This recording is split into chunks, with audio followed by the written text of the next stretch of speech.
It's one small step for man, one giant leap for mankind. Columbia, this is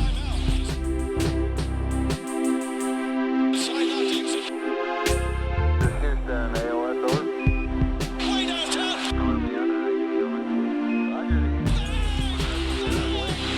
Setting up the flag now. Now, you can see the stars. Welcome, everybody, to another episode of the Knicks Wall podcast. We are part of the Blue Wire Podcast Network. I am your host. I'm Anthony Corbo, and you can give me a follow at Corbo Anthony on Twitter. Joining me, as I do each week, I have with me Kyle Maggio at Kyle Maggio on Twitter, the Chief Vibes Officer over at Whistle Sports. What's going on, Maggio? Same old. What's going on with you? I'm doing all right. And also, it wouldn't be a podcast without him. We got Mike Cortez at Cortez Era on Twitter. What's going on, dude? The Knicks are killing me, Ant. They're killing me. Yeah. So a little backstory in the podcast. It took us 3 times to get the intro right here. And each time I delivered it with a little bit more energy because it's taken a little bit of build up to even just get on the microphone today. That game was, you mentioned it at 1.2, Kyle. It for such a close game, it just felt like a complete and utter blowout. It was really a lot to sift through. Yeah, I didn't actually have any problems with how they played tonight, strangely. I know we're all annoyed by the losses, and we're also annoyed that they're coming when the kids aren't even playing. So it's a little bit,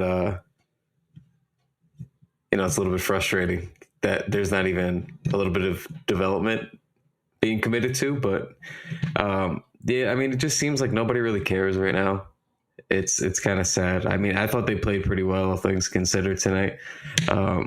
It's the Lakers. They're a title contender. Like, they're a very good team. Right. There's no shame in losing by 8. Normally, when LeBron comes to MSG, we get blown the fuck out. You know what I mean? Like, it's nice that it was actually a game. They were in it the whole time. They were always at an arm's length, it felt like, but they were in it still. They cut it close a couple of times. Dame Dotson went nuts. So, it was fine. To me, that's if there was a good loss, that would be a good loss, But it stinks because why is Kevin Knox barely playing? Why are the kids barely playing? That's right. Why it feels like a bummer. So the Knicks end up going down 100-92 to the Lakers, and yeah, like you said, they're a title contender. Both these teams have very opposite looking records. We're playing against LeBron James and Anthony Davis. We didn't really expect a win as much as everybody wanted a repeat of the Mario Hezonja game from last year. But, it wasn't meant to be. Davis puts up 28, LeBron puts up 21. We had a couple of decent performances from the Knicks, kind of like you were saying, the Knicks definitely had a couple of moments where they played well. I thought especially in the first half, they looked pretty promising. The first half was the first quarter was pretty back and forth, but the Knicks were able to play some really tight defense, and they had the lead for a lot of that that first half and the second quarter. But they were getting some decent stops. I thought Mitch was really setting a good tone out there, but it's just all of a sudden these third quarters come around and then they just lose all intensity. I don't know. Is there anything particular that you've noticed, Mike, about them coming out of halftime going into the third quarter? Nothing really. I just think the starting unit just doesn't work well, especially when Randall or Morris are off. Scoring is just a nosedive. Randall played 35 minutes, 6 for 16, and he was just getting dominated in any way you can. And he started reverting back to the Randall we saw when Fizdale was here, where he was spinning into defenders, just throwing it away. Frank on the other side, Frank was awful too, 0 for 8. He only played 12 minutes, which he deserved this time. Why was Randall still out there for 35 minutes, stinking it up? He wasn't even rebounding. Kyle Kuzma got a rebound off him one play, and he just didn't even move. So I just want to know what the plan is. I think the best way to capture this game, I think it was Kyle that tweeted, he's like, Damian Dotson deserves more minutes, we say, for a third year Absolutely. in a row. Yeah. It's just like Groundhog Day. Let me see the makedown for the kids. Mitchell Robinson 24 minutes, Frank 12, Knox 10, Dennis Smith 3, Alonzo Trier 0. Yeah, Smith. There's no plan. There's no plan. Exactly. Playing under 4 minutes. I was really surprised. I was kind of like, oh wow, they finally decided to play Dennis Smith. I guess 8 shots was enough for Frank.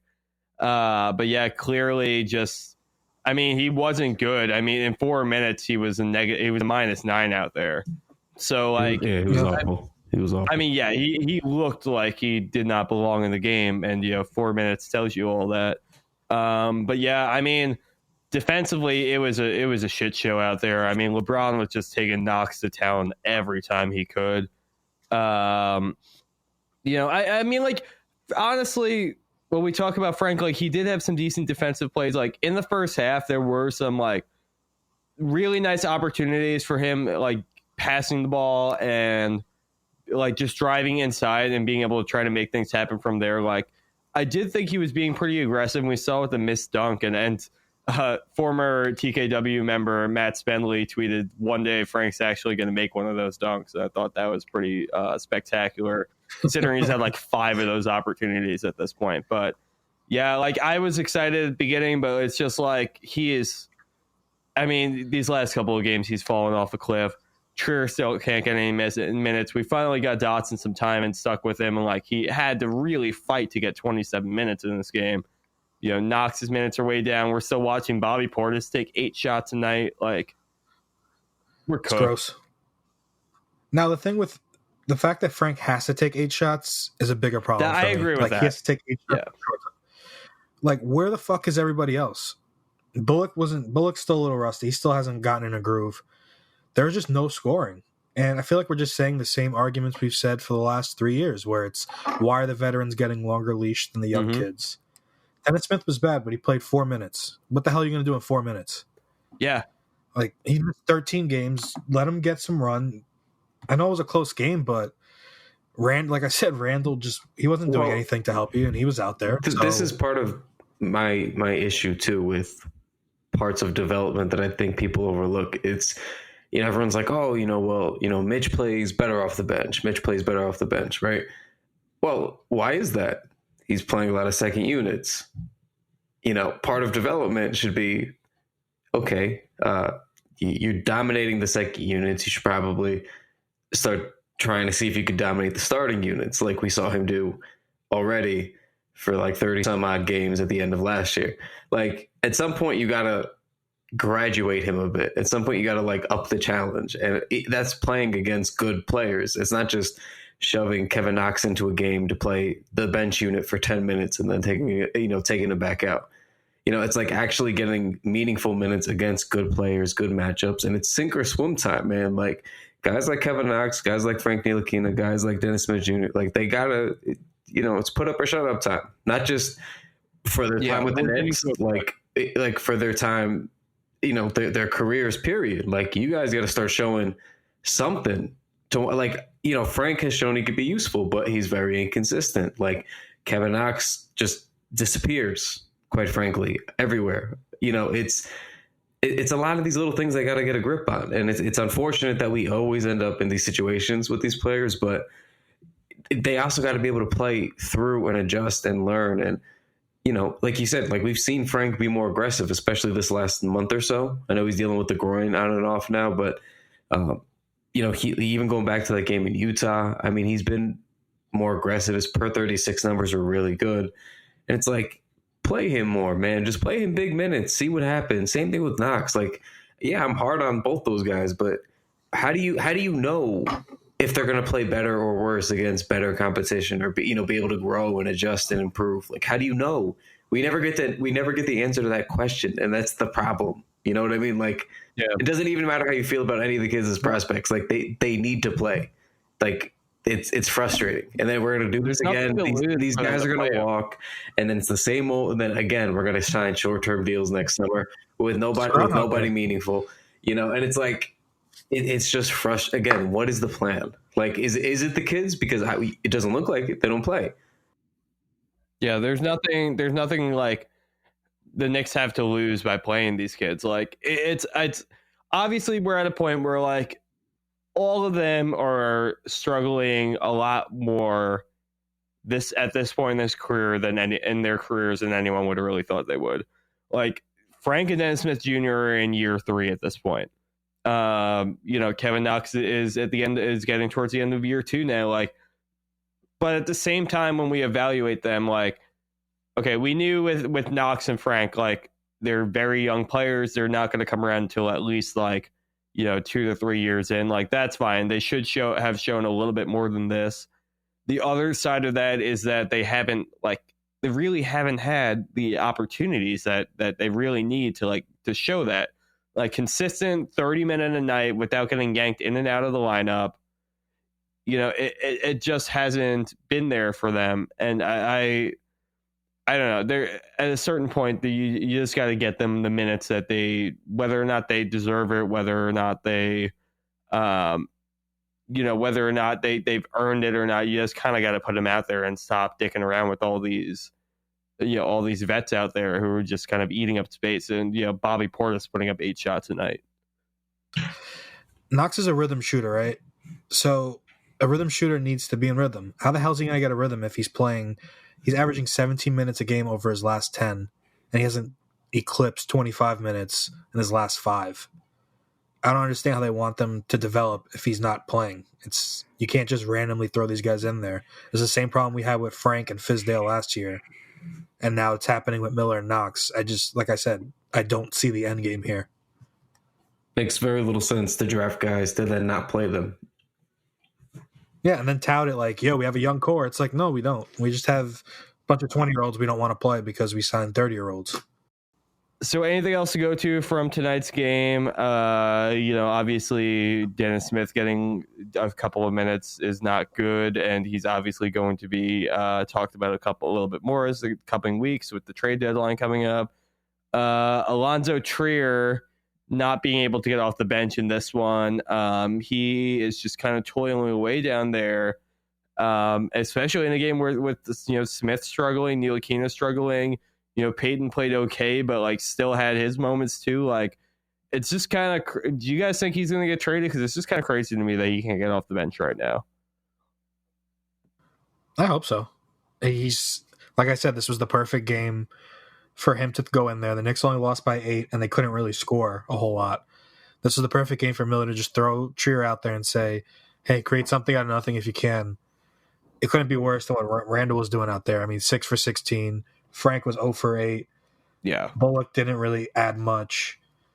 I mean, besides Morris and Dotson, it was pretty bare. Yeah, Portis, 2 of 8. And Morris's minutes even felt a little bit invisible out there. Really, the only times that I had any real interest in the game tonight felt like it was when the bench was on the floor. Yeah. Go ahead, Kyle. I was just going to say, I just don't get why you wouldn't play Trier. I think everyone is kind of downplaying how good his offense was last year and how efficient he was. Not just isolation, but his catch and shoot numbers from deep were really good. They were over 40%. If I'm not mistaken, I think they were 43, 44%. So there's no reason that he shouldn't be playing. And I don't want to hear the defense thing because aside from Frank Ntilikina and generally Mitchell Robinson, aside from these last couple of weeks, nobody really plays defense. Marcus Morris, but Alfred Payton is not giving you defense from that guard position. Dennis Smith Jr. is not giving you it this season. And they're very much checked out on defense too. Yeah. Especially the veteran players, you can see they are not attempting defense whatsoever either. These guys do not care about that end of the floor, right? Yeah, Peyton does this thing where he closes out, but he doesn't close out. He'll run up to the shooter and just not put his hand up. It's the most infuriating Peyton's thing. Probably the worst defender of it all, to be honest. But even Dennis Smith, man, he had a couple of in his couple of minutes tonight, there was at least 2 shots I saw him being laid on and just kind of defecting off of him. I kind of get it with him because he hasn't played in so long and he's kind of getting back in, but for a guy who's the starting point guard to be doing that, is just, that dude he's pretty checked out to me at this point. But I mean, that kind of leads us over to what we were going to talk about next is so our own guy, Eli Cohen, writer over at the Knicks Wall, wrote a piece saying the Knicks aren't doing their youth any favors is the headline here. And, it's everything we're talking about, and it's everything that's true. You have these guys who just like aren't getting any games for the team right now, or they're just, you have all these draft picks that you've invested time and money into. You have all these tanking seasons that like the Knicks have, they've gone through, and they keep on like being rewarded at the end, but then they get the reward and they don't play it, or it's not as pretty as they think it's going to be. So they, bury it somewhere on the roster and everything like that. It's just, it's not. I'm just really struggling to see what their game plan is here, and you can even see it with some of these other guys where, the amount of games that they're playing is fine, but like you have guys like Julius Randle playing 32 minutes a game. You have guys like, Bobby Portis is up around is over the 20-minute mark. Meanwhile, you have guys like Kevin Knox at below it. You have Damian Dotson below it. You have Dennis Smith below it. You have Trier below it. And then like, you talk about Brez Davis or Allen, like those are other guys you can be playing too, but they're not like, other than RJ Barrett, other than Frank Ntilikina, like you really don't have any prospects playing over 20 minutes a night right now. And that's a really tough thing for the Knicks to be dealing with. That's a really tough way to run a team right now. Yeah, and just real quick from Eli's piece, this is just to give everyone a scope. Mitchell Robinson has hit the 30-minute mark in one of his last 25 games, despite lowering his foul average to 3.4. Frank Ntilikina has played 25 or more minutes once in his last 21 games. Kevin Knox has hit 25 minutes twice in his last 31. Alonzo Trier has played less than half the games, and out of the 20 games he has played in, he's logged fewer than 10 minutes. Yeah. You got to be kidding. And another thing that I don't want us to like gloss over is like this also to me counts with being bad culture as an organization. Like you're bringing these young kids up, you're drafting them, you want them on your team. That's the whole point of the draft pick. And then you don't play them, or you don't help them develop or optimize them the way that they need to be almost every single time, because we never sign them again. They never make it to that second contract. Like, yeah, I mean, technically Tim Hardaway Jr. came home. But that doesn't count. He went somewhere else. Yes, it does not count. But I'm saying, like, technically, if we're going to look at anyone that possibly could have been. But we never, like, to me, like, why would you want to come here then? All these players were, I know RJ said, he wants to be Yelmanek. I know he was excited about it, but think about all these other players. Like that, if we get drafted, dude, like that. Yeah, but you know what I mean? It's like, cool. I'm going to the Knicks where I'm going to play 15 minutes a night for the next 2 years and not really get a chance to do my thing or, take on more opportunity. Like that's not fun going into it. That's not fun. I mean, RJ, I think, is a little bit different because we don't pick that high generally. But all these other picks that we're picking that mid to late lotto, like, how do you think they want to be here? And then what happens? They come here for 2 years. Even if they don't perform well, right? They're going to leave and they're going to be like, well, I mean, you think they're going to have good things to say that they couldn't even get a big opportunity to play? Mm-hmm. Like, to me, that all matters. Like, that goes into it. Like, people talk, players talk. Like, yeah, if you're going to be a rebuilding team like the Knicks are trying to be right now, like you have to play the young players in order to be that. Like, you have to be a team that, like, when players are needing to rehabilitate their image or their game a little bit and be able to make the next step in their careers, and they're going to go somewhere like the Knicks that like might not win a lot of games, but they're building something that's interesting and have a lot of players who are going to be staples in the league within the next couple of years. Like, you need to make sure that those players are getting run. And when you're running an organization that prioritizes stopgap veteran players over your, over your young talent that you've worked really hard and sacrificed a lot to try to attain, it just really doesn't paint the proper picture, like you're saying.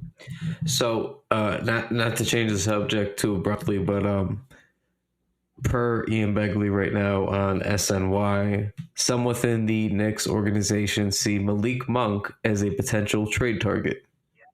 Wow. Yeah. Let's get them all, man.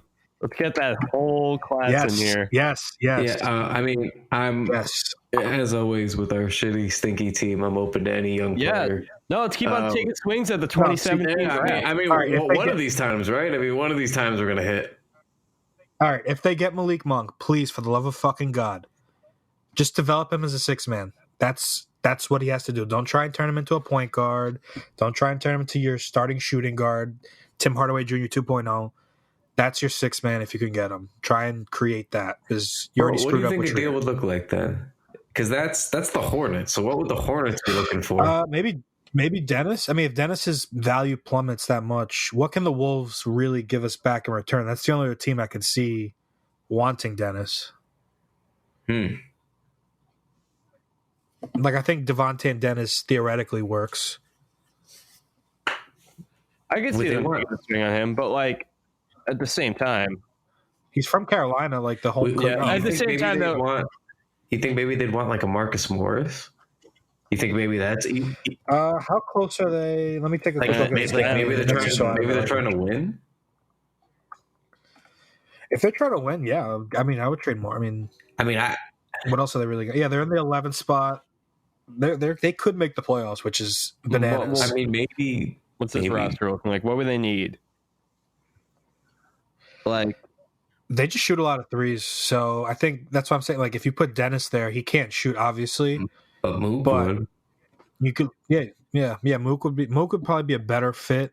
But I do see a way that they would take Dennis. You do Smith. Like Monk and Marvin Williams for like Smith and Morris. I would eat Batum's contract too if they just want to do that as well. I wouldn't mind Batum because he's not even that good anymore, but at least he's a smartish basketball player. Yeah. Do you think the Knicks get a pick for taking on Batum? No, I think Monk would probably be the asset attached. I don't think they would do Monk and another pick. Plus, I think we have the second round pick too already. Do you think that the Knicks would, if they're going to take on Batum, do you think that they would still have to send Morris down on that, or do you think you could drop someone like Portis or a? I would hope Portis. I would still want to put Morris on a separate deal. I still think he'd get a first round pick. Yeah, I'd rather not package him as well. I agree with you there. Yeah. I mean, the way this draft's shaping up, it looks like a complete mixed bag. Like there's no consensus one at this point, which is pretty scary. So if you have Morris, I want the ability to take two guys or the ability to go get the one guy they end up falling in love with. So I just think Morris for a pick or anyone for a pick should be pretty valued. Yeah. Well, I think there's a couple of scenarios that the Knicks could find themselves getting into. I know that the Hornets one's interesting to me. I just wonder what they would need about whether they would want to take on Dennis Smith or not. I know that is there anything with Minnesota that they could try to put together? I mean, they've had interest in Dennis Smith for a while. Do you think that still stands, or do you think they're kind of moved on from him at this point? No, I think they'd still be interested. I don't know about Dennis Smith Jr. per se, but I mean, they're definitely going to be in the market for a point guard. They're definitely frustrated with that situation, from what I could tell. That's not me pretending to have inside information. That is just they signed Jeff Teague because they thought he would help be a Band-Aid until they figured something out. And he stunk. He was terrible. Just really awful for them. And they moved him. And Wiggins is back to handling the ball a little bit more, and they need another guard. Like tonight, I watched Cat visibly getting upset with Andrew Wiggins, because Cat came up to set the screen. Wiggins went too early before Cat even set the screen, dribbled into three defenders, lost the ball. Cat threw his arms up. Wiggins is laying on the floor. It was a mess.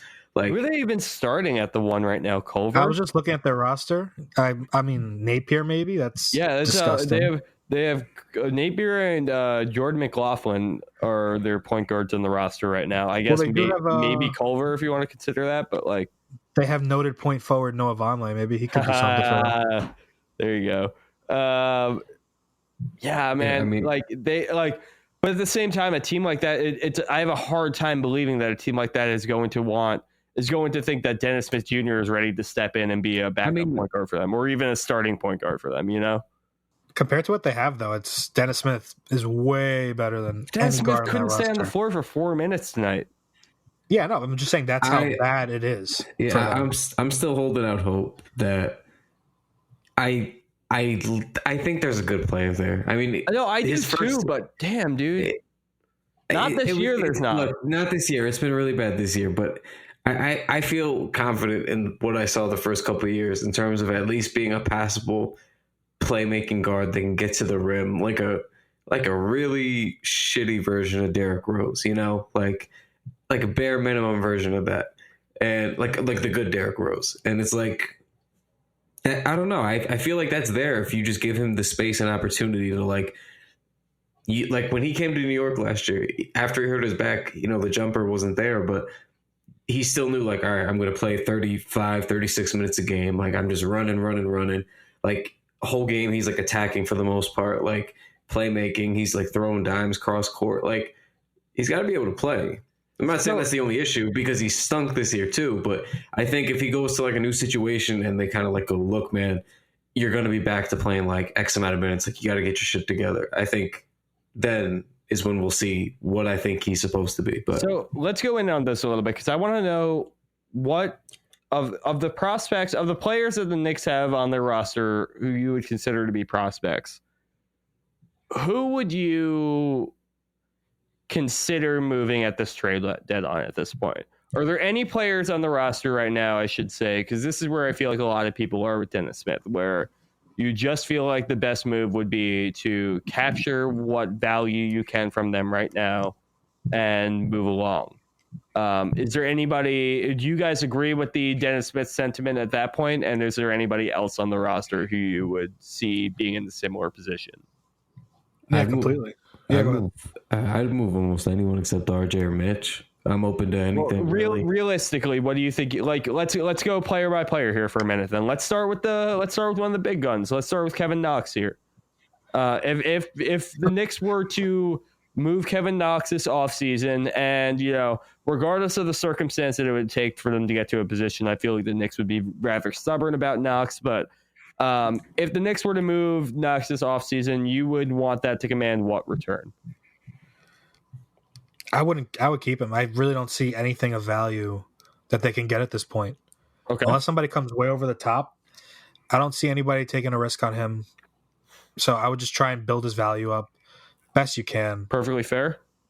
It's just, I don't know. I mean, Kyle, am I wrong? I just think his value just stinks. No, I mean, it does stink. And it's just, the problem is though, like with what Mike's saying, because he's correct too, is that, you know, I mean, you're not going to get much for him now, but I feel like we had the same convo with like Frank Ntilikina last year, and it was like, oh, at least just keep him. You know, you're not going to get anything for him, and then hopefully he'll get his trade value up, and then you could try to trade him again. And not that that's the wrong approach, but it's like, and then Frank comes back for year 3 and looks exactly the same again. And let's talk about Frank Ntilikina in year 3. Are you ready to move him? I've been ready. Look. I don't want to make it sound like I wanted Frank gone, but I mean, if somebody, I think people have seen enough to know that he's a good defender and will be a good defender in this league. I think that's evident. I think everyone with eyeballs who's watched him for multiple games knows that. But the concerns are you can't really play guards like that big minutes when they have zero offensive ability. And, you know, he doesn't show that nearly enough. So I would move him because I think there's a team that might be willing to gamble on him as a defender at this point, whereas maybe last year they weren't sold. What would they get? They're not going to get a first, but maybe. But see, that's my point here. So you have all these guys on the roster who are kind of at the low point of their value. They're not going to see, and they're not going to get really much in return unless you package like 3 or more of them together along with a player like Marcus Morris to get, a higher quality player. Like these guys aren't on their own. They're not going to net you very much value. So there's no reason not to be playing them right now to try to bring as much value you can to your roster. Like there's no, either you're going to get wins out of it. You're going to lose hard enough that you're going to be able to secure a better draft position. Like at this point, what's it matter? You might as well just keep on going for it and make this another tank season. Or you're going to be able to get their value high enough that once the summer comes around, you know, you're going to be able to actually, maybe they'll develop enough where they actually look worthy of keeping, or maybe you'll be able to actually fetch one of those first round picks for them. But at the time right now, like, you know, these guys having essentially zero value does you no favors either on the court or on the market. Yeah, Frank, I don't know. I mean, they were shipping him for second-round picks during the draft.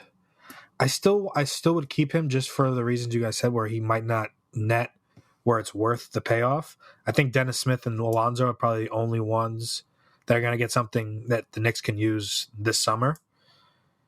But like getting with Knox, maybe like if like Lauri Markkanen, like the Bulls are starting to not fall out of love with Lauri Markkanen, maybe you include Knox in a deal with Morris or something else.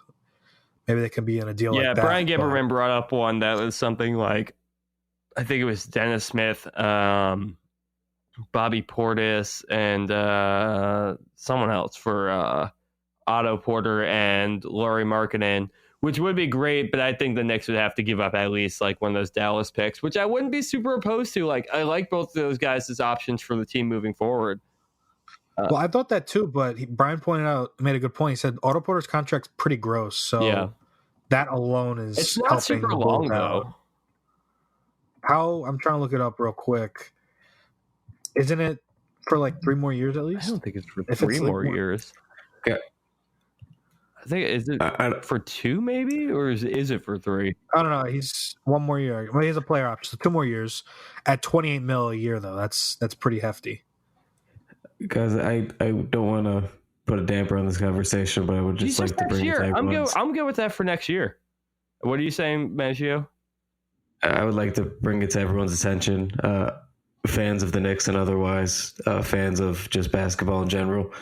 I'm currently watching the New Orleans Pelicans, and Zion Williamson is going absolutely bananas in the fourth quarter right now. He just scored 13 straight points in the fourth quarter. I just glanced and it said 4 for 4 from 3. Yes. Wow. Oh man. Yeah, he's literally pulling up. Like, all right. Yeah, I'm gonna rewind that and then pause. The show is happening. Yeah, this is a great time not to have ESPN available to me right now. I'm real stoked about that. Meanwhile, Kevin Knox had played 11 minutes and made 1 shot. Yeah. All right. Well, I'm gonna let you guys go enjoy that for now, and I'll watch all the highlights tomorrow. For the time being, let's do a little bit of plug in here. Are we still donating to hurricane or to the earthquake relief in Puerto Rico, or has that ended? No, definitely. I think we have a new design coming soon. All the links are still in the episode bio. Still plenty of time to do that. If you haven't yet, still plenty of time. Still the perfect time to do it. All the help matters. So. Continue supporting them in Puerto Rico. Appreciate you supporting us. Go give us a follow at the Knicks Wall at TKW Podcast. Subscribe to us on YouTube. Subscribe to us on iTunes. All those places. Check out Blue Wire Podcast and all the great podcasts on our network. I will be back at some point next week. I think I'm going to be at the game next Wednesday, so we won't be recording that night. But,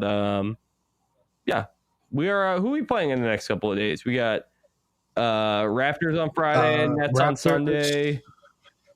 And then the Grizz. Oh, we got Hornets before them. We got Hornets. We got 4 games in the next week, so plenty of time for the Knicks to turn this around and make the next couple of episodes a little bit sunnier. So trade deadline's on February 6th. And we have a lot coming up until then. So everybody stay tuned, buckle in. I think things are about to get interesting.